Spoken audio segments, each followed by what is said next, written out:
The Franco-American Naval War, 1798-1800. The Fragile Friendship. When the American Revolution ended in 1783, France and the United States stood as allies, brothers in the cause of liberty. France's fleets and loans had helped secure American independence from Britain. In gratitude, the new American nation signed the Treaty of Alliance, 1778, and the Treaty of Amity and Commerce, promising friendship and mutual defense. But that friendship would not last long. By the 1790s, the French Revolution was raging. Europe was in chaos, and the Atlantic was a battlefield. The young United States, struggling to stay neutral between France and Britain, suddenly found itself trapped between its two former allies. George Washington's administration had declared neutrality during the war between revolutionary France and Britain. To France, this was betrayal. They expected America to stand with them, as they had stood with the colonies in 1728. When John Jay signed the Jay Treaty, 1794, with Britain, normalizing trade and resolving old debts, France viewed it as an open alliance with their enemy.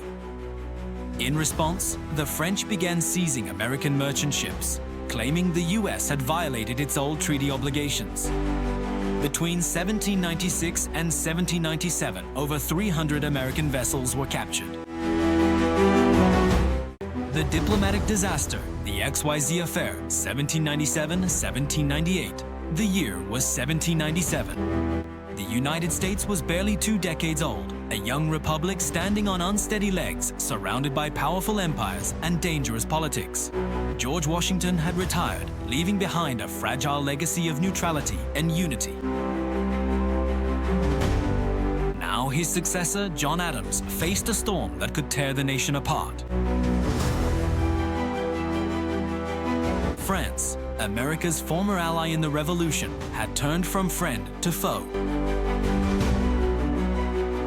The French Republic, now radicalized by revolution and war against Britain, accused the United States of betrayal.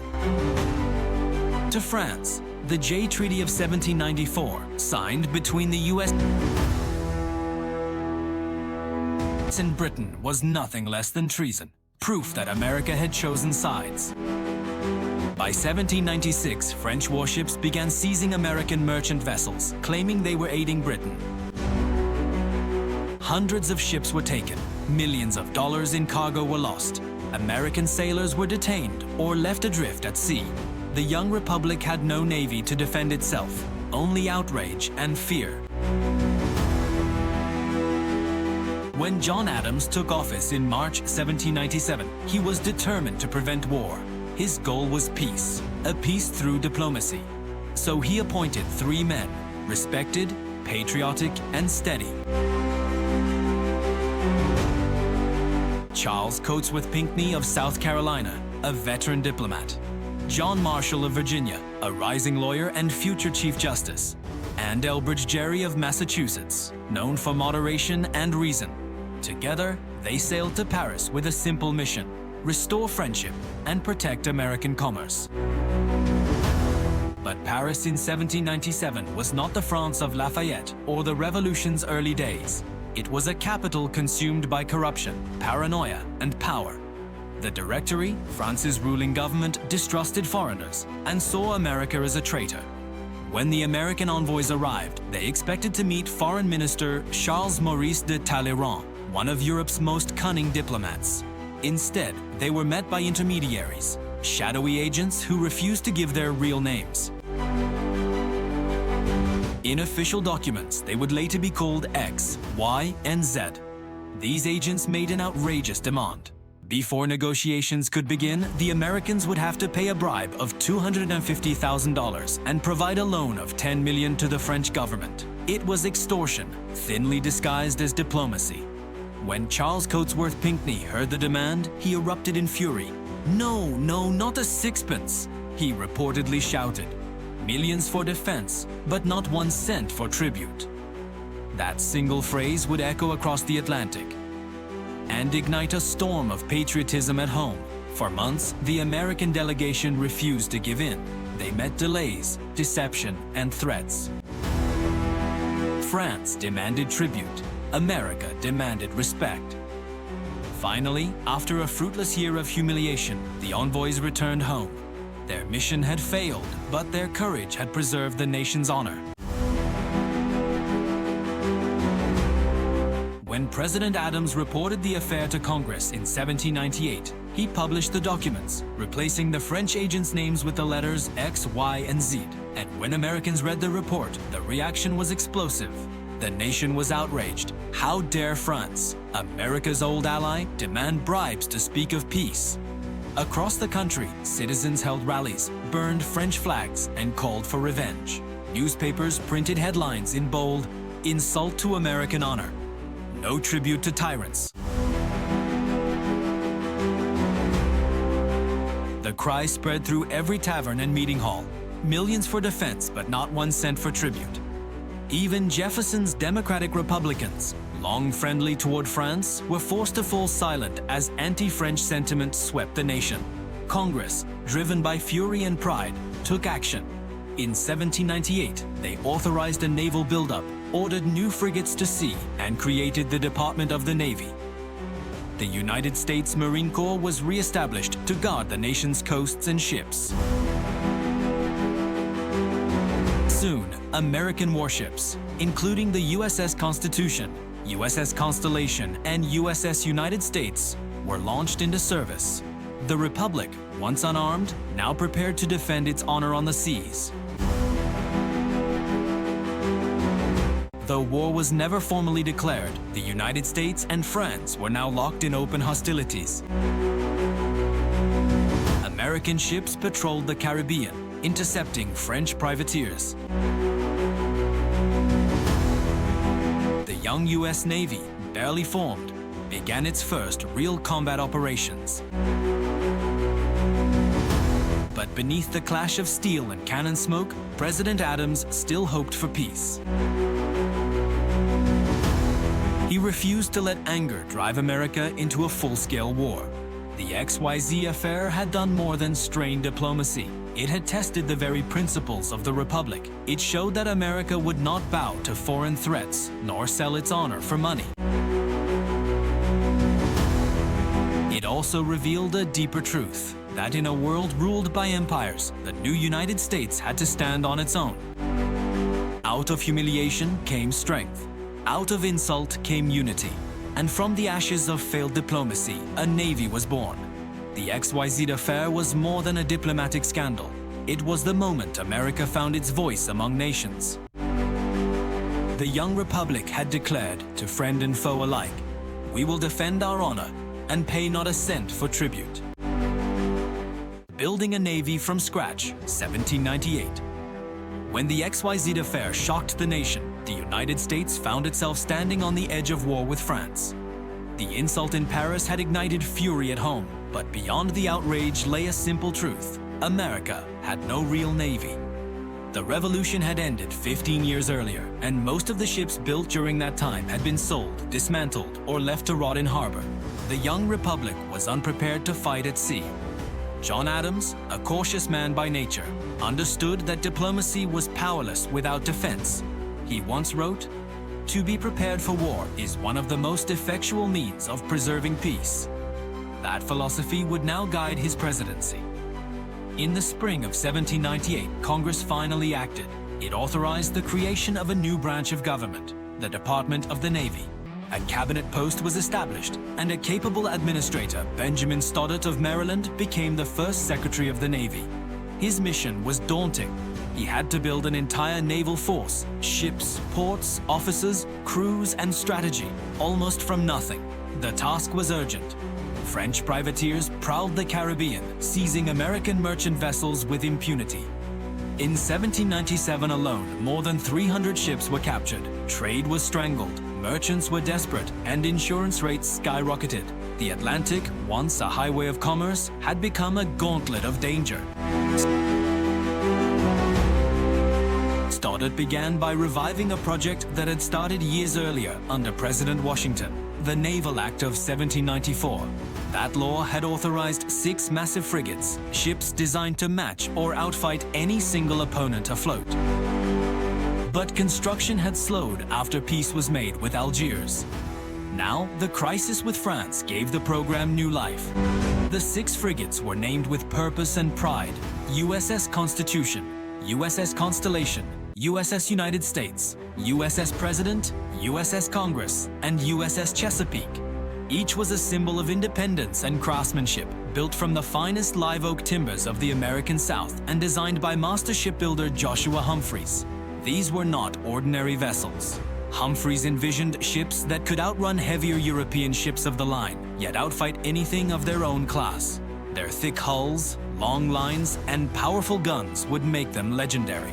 As the shipyards of Boston, Philadelphia, Baltimore, and Norfolk roared back to life, thousands of carpenters, sailmakers, and craftsmen poured their sweat into the new fleet.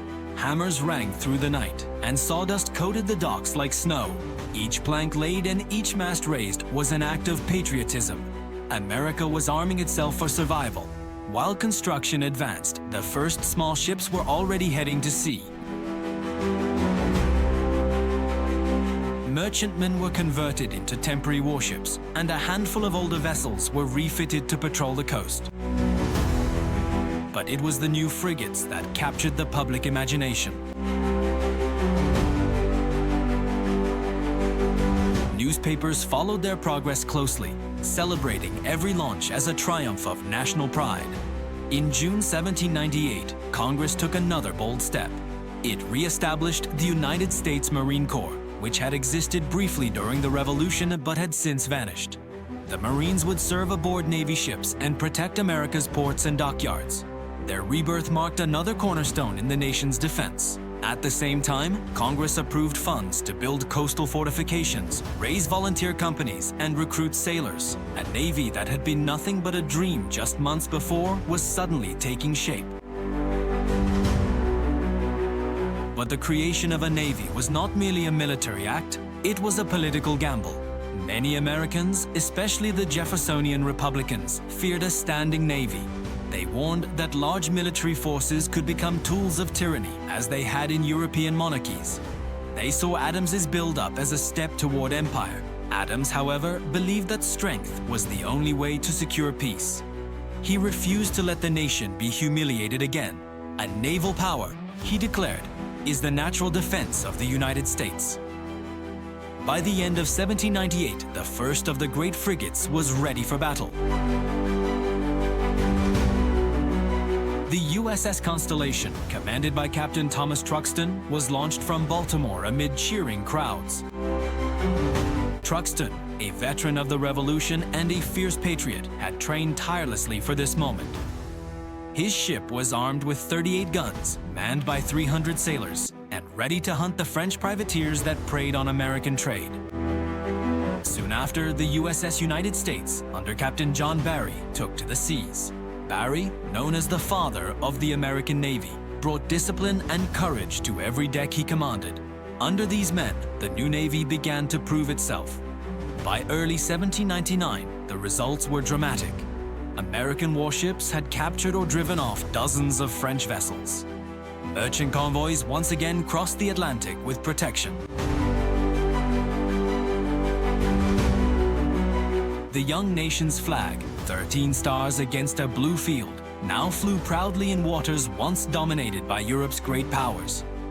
For the first time since independence, the United States was asserting its strength not just through words or treaties, but through force of arms. The American people, once wary of military power, began to take pride in their navy.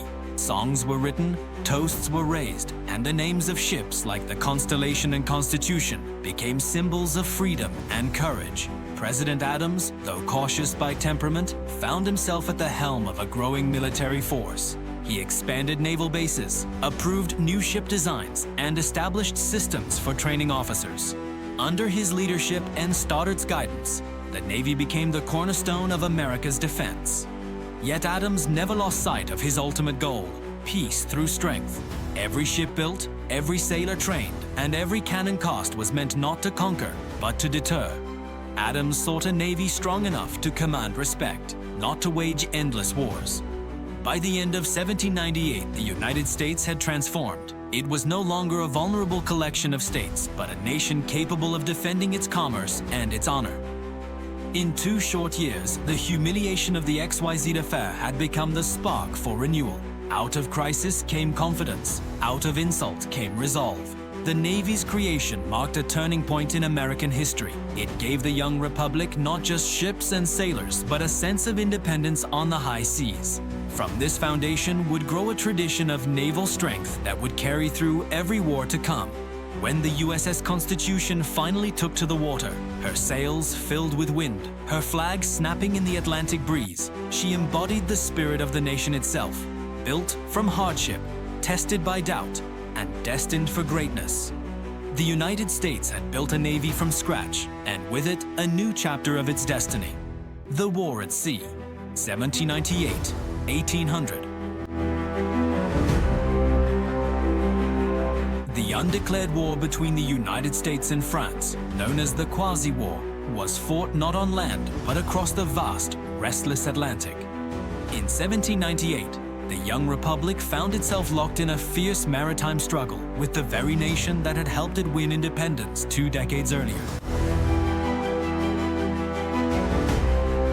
French privateers, acting under the authority of their revolutionary government, had been seizing American merchant ships for years.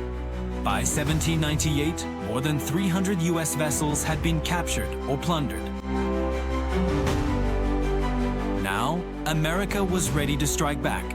President John Adams authorized the US Navy to defend American commerce and capture enemy ships. It was a bold decision for a nation that had barely a dozen warships ready for sea. But from the beginning, the new Navy proved itself with remarkable skill and spirit. The first great test came in February 1799, when the USS Constellation, commanded by Captain Thomas Truxtun, met the French frigate L'Insurgente off the island of Nevis. L'Insurgente had been preying on American shipping, fast, heavily armed, and confident, but on that stormy afternoon, she met her match. Constellation's crew spotted the French tricolor on the horizon. Truxtun ordered his men to clear for action. The seas were rough, the wind fierce. Cannon hatches slammed shut and ropes snapped in the wind. The 2 ships closed in, their broadsides flashing fire through sheets of rain. Constellation's gunners, young, inexperienced sailors, many barely out of their teens, fired with deadly precision. Within an hour, L'Insurgente's masts were shattered, her rigging torn apart, and her decks strewn with splinters. The French captain struck his colors. The American frigate had captured her first enemy. It was a stunning victory. News of Truxtun's triumph spread like wildfire across the states. Newspapers hailed the courage of the US Navy. Citizens cheered in taverns and city squares. For the first time, Americans felt the pride of commanding the seas. But the war was far from over. Later that same year, Truxtun met another French warship, the Vengeance, in a bloody hours-long battle near Guadeloupe. The 2 frigates exchanged over 100 cannon shots through the night. Constellation's masts were shredded, her decks soaked in seawater and blood, yet she refused to yield. When dawn came, the French ship fled, her hull torn to pieces, while Truxtun's battered crew stood victorious once more. These naval duels became legends in the early Republic.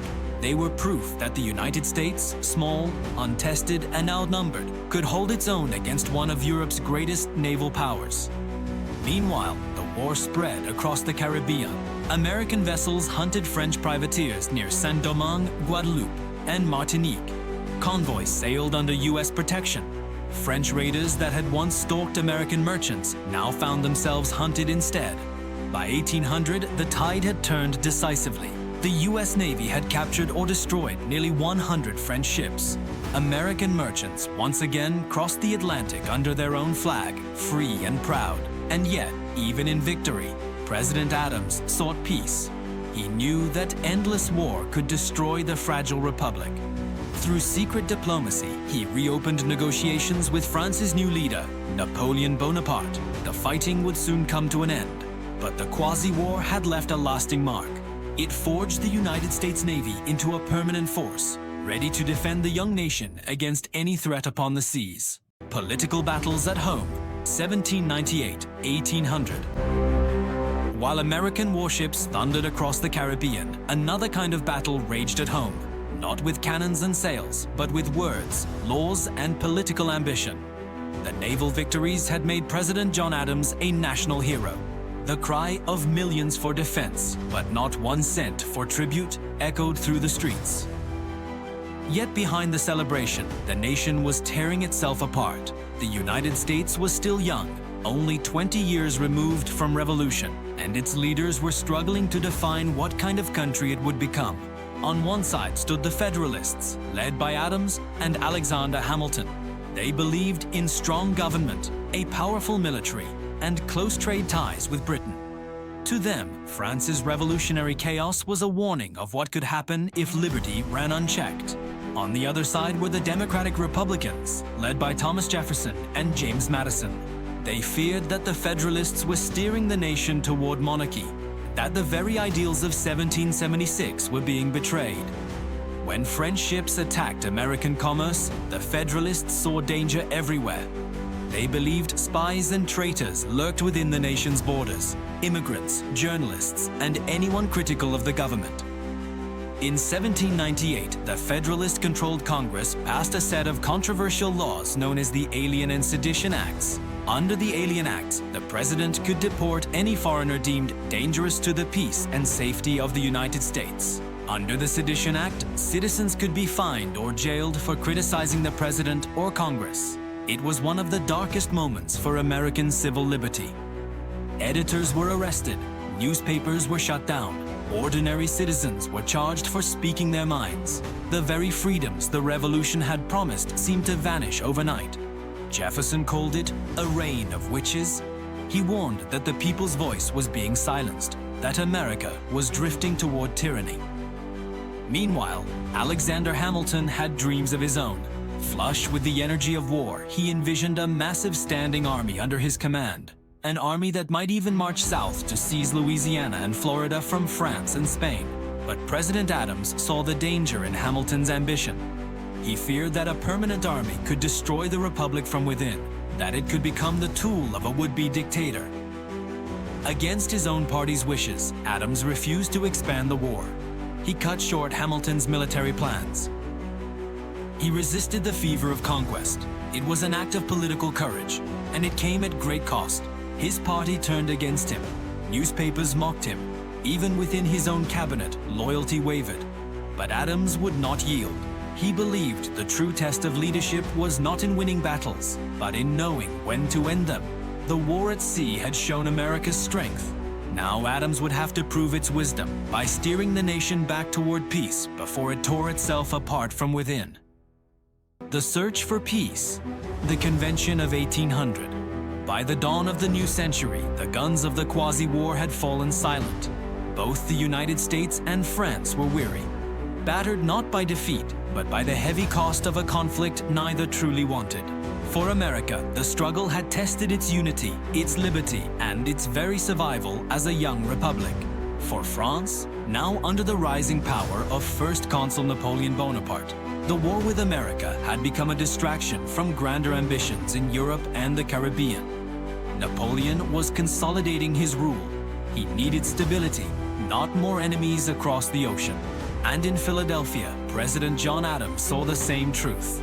Peace, not war, was the surest path to protect the fragile republic he had sworn to defend. But making peace would not be easy. Adams faced fierce opposition at home. The Federalists, his own party, demanded continued defiance against France. Alexander Hamilton accused him of weakness, calling for more ships, more troops, and more glory. Yet Adams would not bend. He believed the honor of America lay not in endless fighting, but in reason and restraint. Against the advice of many, he made one of the boldest decisions of his presidency. He sent a new peace delegation to France. The American envoys, William Vans Murray, Oliver Ellsworth, and William Richardson Davy, arrived in Paris in 1800. This time, the reception was far different from the humiliations of the XYZ affair 2 years earlier. Napoleon's foreign minister, Charles Maurice de Talleyrand, welcomed them with ceremony and civility. Negotiations began quickly. Both sides had much to gain by ending the tension. The result was the Convention of 1800, also known as the Treaty of Mortefontaine, a quiet but historic moment in early American diplomacy. The treaty formally ended the 1778 alliance between the United States and France, a bond that had once united them in revolution, but had since turned toxic in the fires of European war. It settled the long-standing maritime disputes, putting an end to French seizures of American ships. And it established a principle of mutual neutrality, ensuring that neither nation would be drawn into the other's conflicts again. No victory parades were held, no armies marched in triumph. The war simply faded away. An undeclared conflict concluded with calm words and careful signatures. But in that quiet diplomacy lay one of the greatest triumphs of John Adams's career. He had defied the clamor for war, preserved the young Navy's honor, and secured peace without surrendering a single principle. Yet politically, the cost was immense. His decision split the Federalist Party and enraged its war-hungry leaders. When the election of 1800 came, Adams was defeated by his old rival, Thomas Jefferson. But history would remember the wisdom of his choice. The Convention of 1800 not only ended the quasi-war, it prevented a disastrous alliance with Britain, spared America from the flames of Europe, and allowed the Republic to grow in peace. Through restraint and resolve, John Adams had shown that the strength of a nation is not only measured by the battles it wins, but by the wars it has the courage to avoid. Legacy of the Quasi-War, 1798-1800. When the guns finally fell silent and the Treaty of Mortefontaine was signed, few could have imagined how deeply the Quasi-War would shape the destiny of the United States. It had been a small war, fought without formal declarations, without great armies, yet its consequences rippled across generations. The first and most lasting legacy was the birth of the United States Navy. Before the Quasi-War, America's defenses had been little more than coastal militias and merchant vessels. The Revolution had left the country wary of standing militaries, fearful that power could turn to tyranny. But the war with France changed everything. When American frigates like the USS Constellation, the USS Constitution, and the USS United States triumphed over French warships, they became symbols of national pride and independence. The victories of captains like Thomas Truxtun and Stephen Decatur proved that the young republic could defend itself upon the high seas. From this crucible, the U.S. Navy was born, not as a temporary wartime measure, but as a permanent guardian of America's freedom and commerce. The war also marked America's assertion of sovereignty on the world stage. For the first time, the United States fought and won without the aid of any European ally. In the Revolution, it had relied on France. In the Quasi-War, it stood alone. Through courage and diplomacy, America had shown the world that it was not a colony or a pawn in Europe's rivalries, but an independent power capable of defending its honor and charting its own course. Yet at home, the war left scars that would not heal easily. The conflict had deepened the partisan divides that tore through the early republic. The Federalists had used the crisis to justify stronger government control, passing the Alien and Sedition Acts and expanding military authority. The Democratic Republicans, led by Jefferson and Madison, fought back fiercely, accusing Adams and his allies of betraying liberty. These tensions did not end with the war. They shaped the bitter election of 1800 and the rise of political parties that would define American democracy for generations. In foreign policy, the Quasi-War established a precedent that would guide U.S. diplomacy for more than a century. Adams's insistence on peace, even when war seemed popular, embodied the vision first laid out by George Washington in his farewell address, to avoid entangling alliances and to steer clear of Europe's endless conflicts. It was a lesson in restraint, that strength was best used not to conquer, but to preserve independence. And beyond America's shores, the end of the war had consequences that reached far wider than anyone could foresee. With peace secured, Napoleon Bonaparte turned his gaze back to Europe and his imperial dreams in the Caribbean. But his ambitions there would falter, most notably in Haiti, where enslaved people rose in a revolution that shattered French control. By 1803, faced with mounting costs and new wars in Europe, Napoleon made a fateful decision: to sell France's vast North American territory to the United States. Thus, the Louisiana Purchase, the greatest land acquisition in American history, was made possible, in part, by the peace Adams had forged in 1800. The Quasi-War, though small and often forgotten, marked a turning point in America's story. It forged a navy, tested the Constitution, divided a people, and defined a foreign policy that would guide the Republic through the next century. From the smoke of naval battles and the storm of political turmoil, the United States emerged stronger, prouder, and more certain of its place in the world. A nation no longer dependent on others, but charting its own course upon the seas of history.